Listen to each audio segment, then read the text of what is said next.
we now, more than ever, need to hold on to. Because when Jesus came, the first time, that was the first time, that was part one.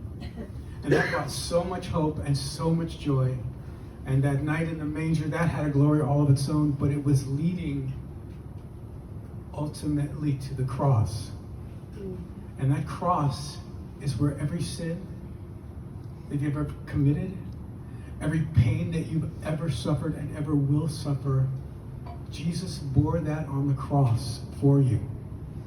And so when we think of Christmas, we don't just think of a child in a manger and new beginnings and that hope. We think of what was accomplished on that cross.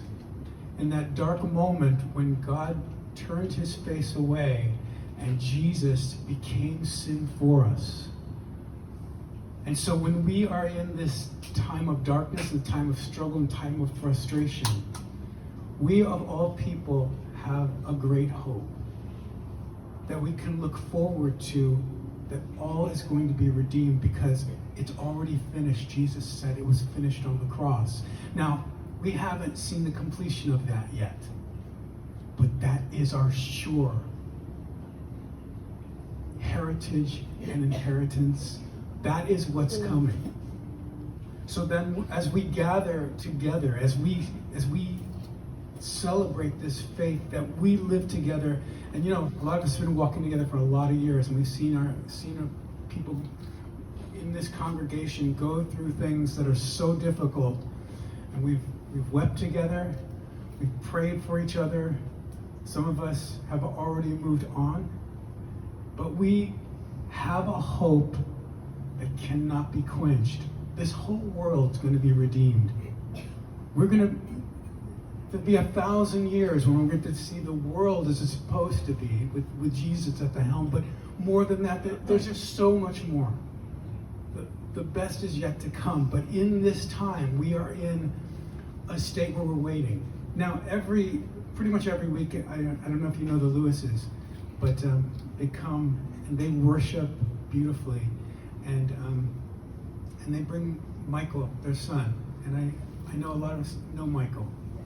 And we've been touched by Michael because even though his body has some limitations, we can see a message that comes forth from him as he worships and as he shares his faith. And we just look at him and we know that there's going to be a hope, there's going to be that redemption, there's going to be that resurrection.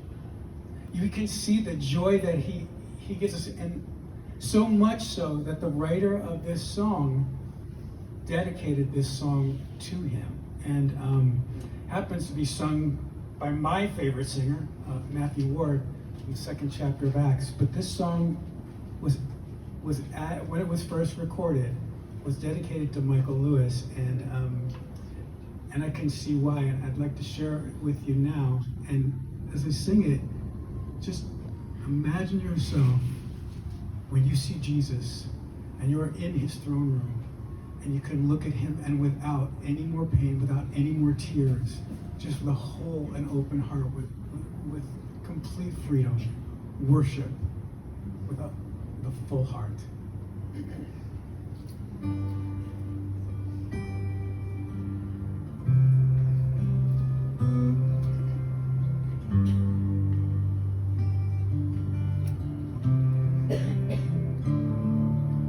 Here I go again. I'm thinking of the time when I will stand and look into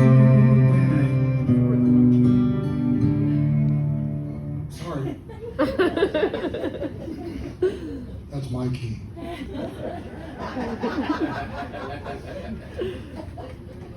Here we go. Again. Okay. Thankfully, I can edit this out.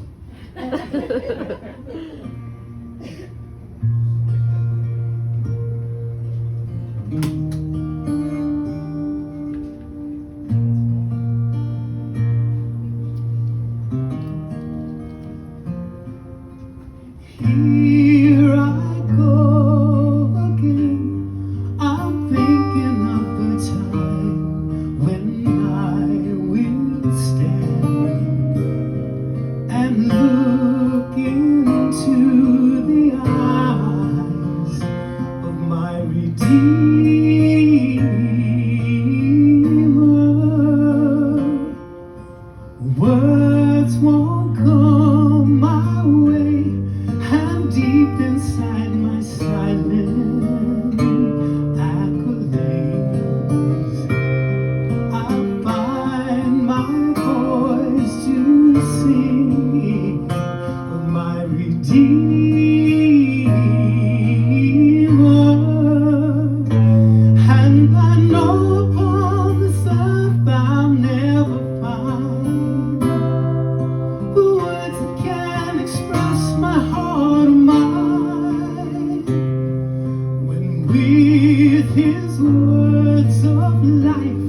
He spoke and pulled my dark soul from the night.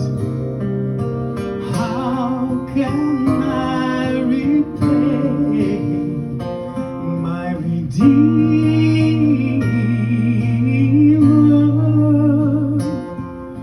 With his wounded hand, he held my broken heart to understand. I never could repay my Redeemer.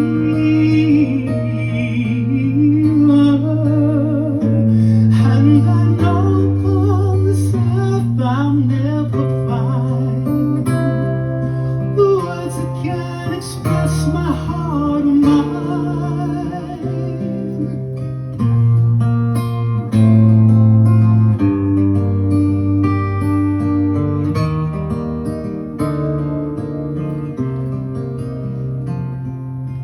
Here I go again. I'm thinking of the time when I will stand and look into the eyes of my Redeemer.